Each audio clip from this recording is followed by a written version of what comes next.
Greetings Wanderer, this is Atlas here and welcome to the Void. Today I'm going to be reacting and breaking down a song from the Final Fantasy IX original soundtrack called Dark Messenger. This is a very special request because it comes from one of my Patreon supporters called Jerem, and the comment says, "Hi, I would like you to react to these two songs from Final Fantasy IX, please. They are short and very iconic from the game." Okay, so first he requested Battle 1 and Vivi's theme, but then he switched the second one with Dark Messenger. And since Dark Messenger is the longest track of all these three tracks, I am going to go with that one, with Dark Messenger. So I think I have not done anything from Final Fantasy IX, if my memory recalls. I'm actually not really sure. I might have done something, I can't remember. But you know what? If I did something, I'm gonna leave it in a card right here. And if I did not do it, I'm gonna leave something from Final Fantasy in this card anyway, okay? Because I have done at this stage like a little bit of Final Fantasy songs. Now I know that I have a long way to go because there's quite a lot of games in the franchise. But you know, the franchise that I've covered the most in these breakdowns is certainly the Final Fantasy franchise. So I never played this game. What a surprise! And it's like the 99% of the breakdowns that I do here is for music that I haven't heard, and consequently I've never played the game. So looking forward to it. Onward. Okay. Dark Messenger from Final Fantasy IX. Boom.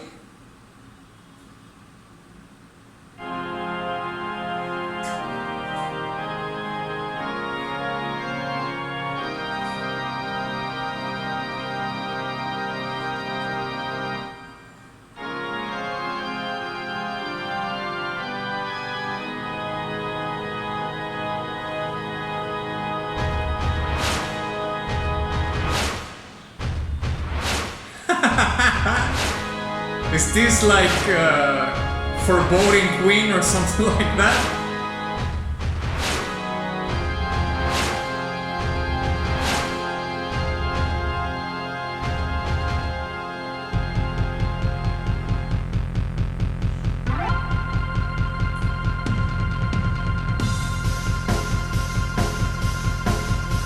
All right.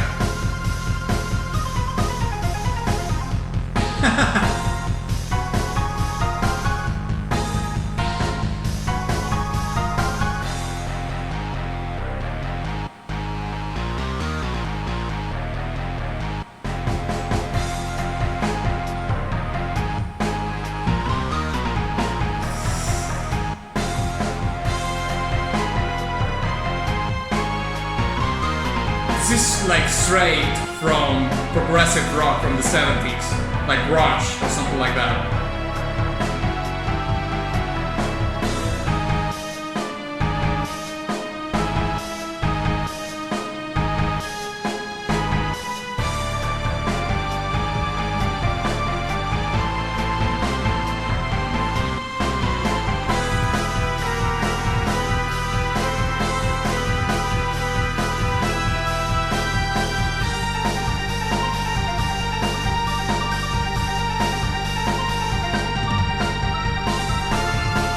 That was a great passage from the keyboards.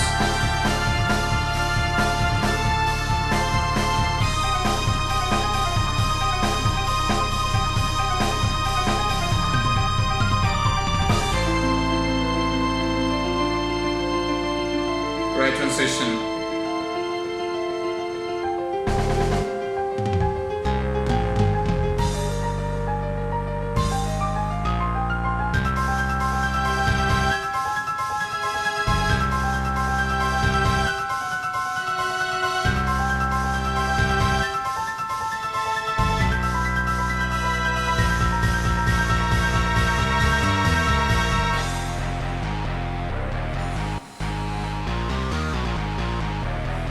Gnarly.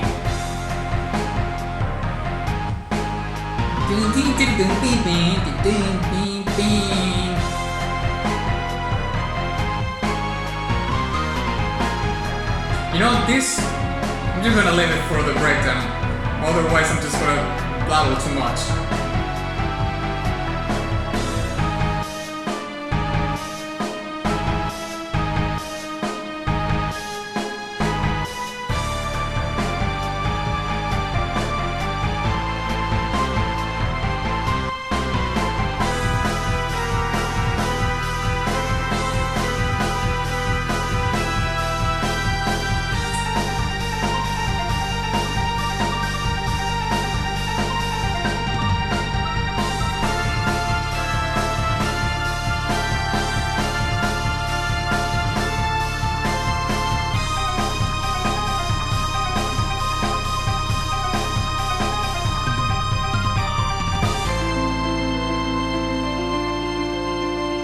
Yes.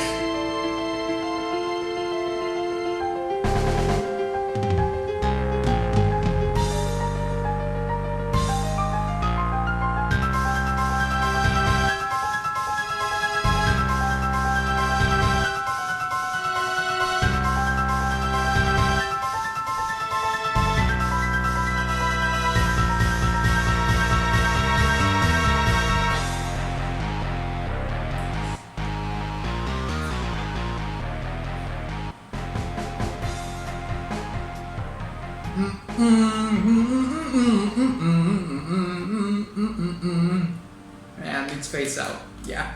Yeah. Well, first things first. Oh, apologies. I seem to have dripping snot out of my nose. Okay. First things first. I think that this has to be like composed from by Nobuo, because I have seen like insane amount of comments, you know, regarding his background. Like I read comments once that he wanted to be a wrestler or something like that. But coming back to my previous premise, I do believe that this has to be composed, or either composed by Nobuo Uematsu, or very, very much influenced by his writing style. Because, like I said before, regardless of the comment of the wrestler and so on and so forth, I've seen tons of comments about the Dark Mages, which is his rock band that plays, you know, all these Final Fantasy songs. His background about the music that he likes, that he's very much into the progressive rock of the 70s. I saw some people talking about ELP, which of course is one of the very much prominent progressive rock bands from the 70s. Emerson, Lake and Palmer. Rush probably is the most popular one, and certainly is a quintessential band that you mention when you talk about 70s progressive rock. But I'm just gonna stop right there, because I'm just like doing the breakdown right now. I don't want to get ahead of myself, okay?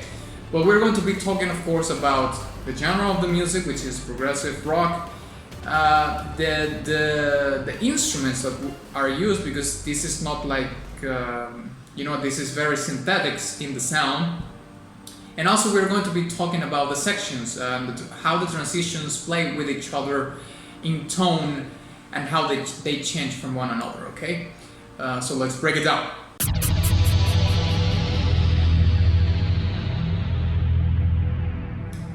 Okay, so this time I'm going to be doing a breakdown with a little bit of a twist, because when I was listening to the song, then it came to me, and somehow I built a story based on what the track is, of course, right?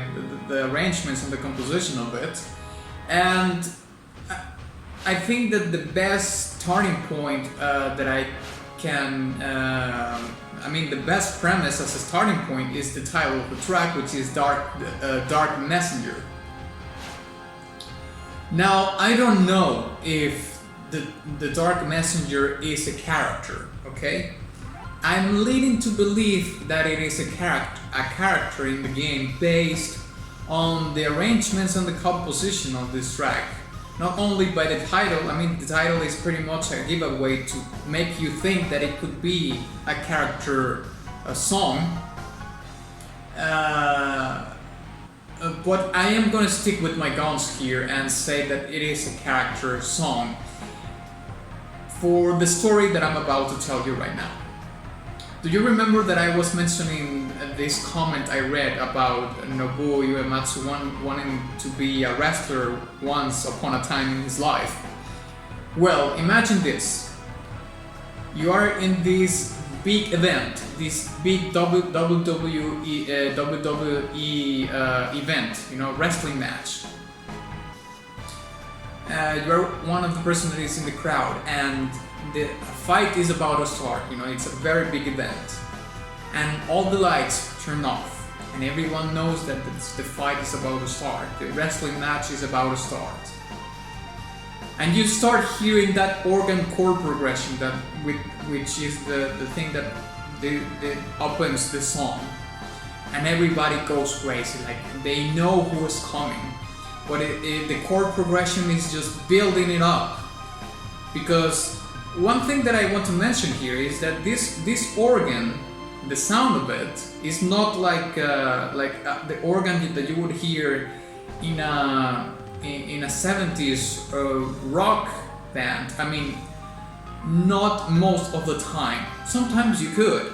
There's bands that use this kind of organ that it sounds very much like a church organ, not so much like a Hammond organ or a rock organ, which doesn't have such a massive sound, because of course the church organ has this reverberance with the pipes in a very big cathedral and all these things. Like the sound of it is huge, and this organ sound in this song is not very much related to these other type of sounds of organs, like the Hammond organ. That is something that you would hear very commonly in 70s rock, not only progressive rock, but rock overall, which is a much more tamed sound, has a much more tamed sound to it, and you could hear it in songs from Blue Oyster Cult and all these occult rock bands that were inspired by that band. And certainly in other progressive rock, in progressive rock bands from the 70s also. So, we have this chord progression that is building this thing up, right? Then it comes the Queen part, which is then, like, that is such a legendary, trope in rock and roll nowadays, and I don't know if Queen was the first band that used it. I'm almost certainly sure that it was them, but I'm not like 100% sure. Probably some other band could have done it, but they were like, Queen made it big. They were the ones who made it big. So that trope right there, that percussive trope that you have with that Queen section, is like the coming of something very important or someone very important. In this case, remember that you are in this wrestling match event, and of course the person that is about to come out is the wrestler that you're going for. Like, this is my wrestler, and this is the theme of the wrestler that is about to come. So that starts going off, and everybody starts doing the rhythm with their hands, everybody in the event that is rooting for this wrestler, and then the synthetic bass comes in, and then the pentatonic riff, that really heavy riff, rock riff that we hear, comes into the song. And that's when the wrestler comes out of the behind the curtain, and you see these pyrotechnics effects coming out as he comes forward into the event, like I'm here and ready to battle, and so I'm ready to wrestle, and it's like the coming behind the curtain from the wrestle, right? So the pentatonic riff hits, he comes out of behind the curtain, and everybody just starts going crazy, like, yeah, let's go, you know, because the riff, it's all about that. It's about something gnarly and heavy, and also very groovy, you know. It has this, the riff, the main riff that we hear, the pentatonic riff has this swagger.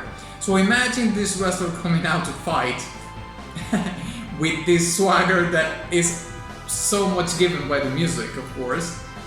And well, you have all this premise, all this build-up for the riff to come, which to me, honestly, is like the highlight of this particular track. Is super groovy, has a lot of swagger. Even though it, you know, this whole song is very synthetic, and we're going to be talking more in depth about that later. Super groovy, has the swagger, and is super heavy, and of course it's very rock oriented. So yeah, in a nutshell, I believe that's kind of the imagery or the story that I wanted to tell myself about the song. I don't know. But I do believe that this has to be like a character in the game, like the theme for a character in the game. If it's not, well, at least I built a cool story around it, I don't know. But other things that I could say about the song is that having all those elements also needed some embellishment, you know, in the transitions and so on and so forth. So we have the lead keyboards helping to establish like a different toning between the main riff of the song and these transitions that we hear, especially, and the lead keyboards play a quintessential role into that, because it plays passages that sometimes sound you know, like they build the tension sometimes, but all other times in their arpeggios it goes like in back and forth in between minor arpeggios and major arpeggios. So all these embellishments help the song not only to become less stagnant or to be too much reliable, to have so much reliability on the main riff, which I believe it could have done so, because the riff is like that amazing. But whoever the composer was of this track, which I think it has to be Nobuo. If it isn't, like, it's very much inspired by him. It has to be.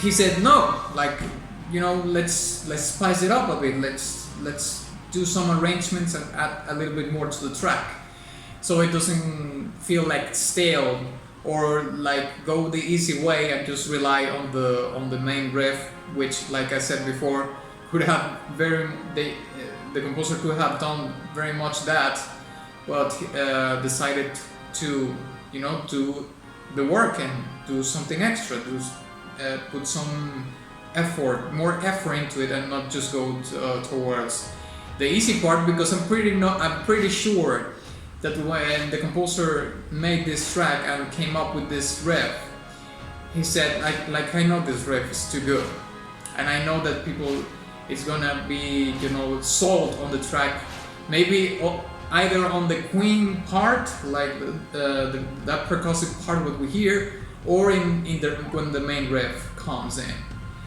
But you know, I'm just gonna do something extra here and there to embellish the track in the transitions and so on and so forth.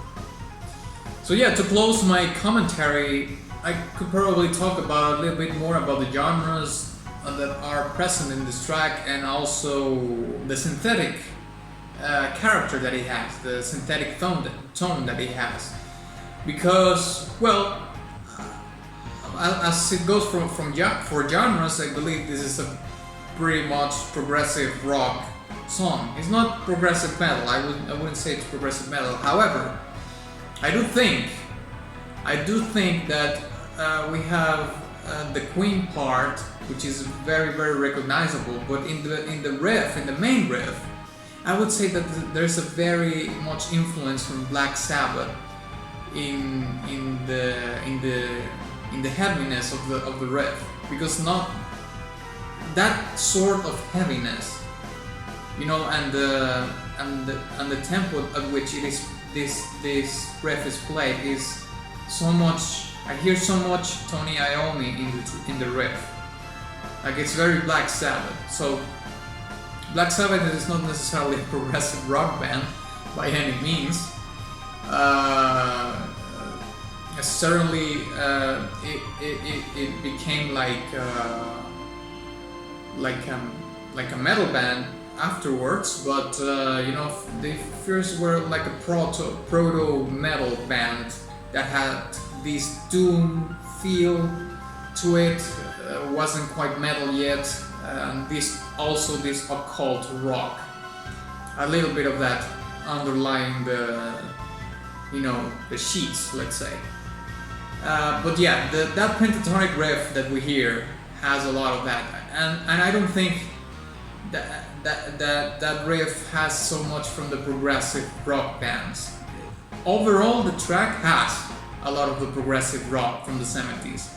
But that riff, that main riff, I think it comes straight from Black Sabbath. Like the Black Sabbath, Tony Iommi characteristic, you know, pentatonic riff, which is very heavy, and it's, yeah, I don't know how else to describe it. That's pretty much it, yeah. Now, I wonder when was this game released, because, I mean, in this Final Fantasy IX, I think we are up to 15. I think they announced 16 recently, didn't they? Well, whatever it may be the case, probably this is from the PlayStation 1 era or something like that. I mean, this sound engine doesn't sound from the 16-bit era at all. And I don't remember Final Fantasy being released in other things other than... Jesus, apologies. I don't remember Final Fantasy being released in other consoles that are not either Nintendo or PlayStation. I mean, it's on PC also. But you know, by the time that Final Fantasy IX was released, I don't know how much of, you know, in which platforms it diversified so much. Probably not a lot, but this sound engine can't be from the Super Nintendo. Probably from the PlayStation 1. That's my bet.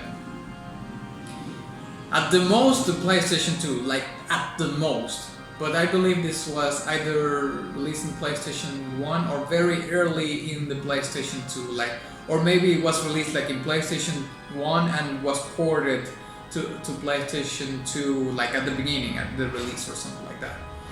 This, the sound engine of this sound also sounds like one of these SF2 patches that I have running around in my computer. I don't know what it is.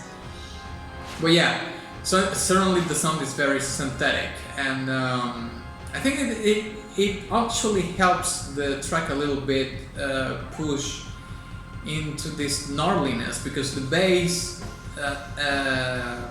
the synthetic nature of and this artificial saturation of the sound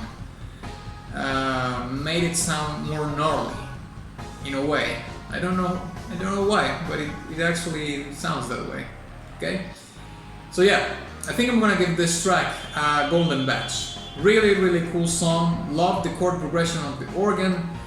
The Queen part was amazing, and the highlight of the track, definitely the main riff. So yeah, thank you very much for watching this video. If you enjoyed it, please give it a like and share it with your friends. Also, please don't forget to visit my Patreon or Subscribe Star so you can get priority for your request, and you know, you will get other perks and so on and so forth, early access, things like that. And also my Teespring shop, where you can get merch and all that jazz. And of course, ex nihilo nihil fit.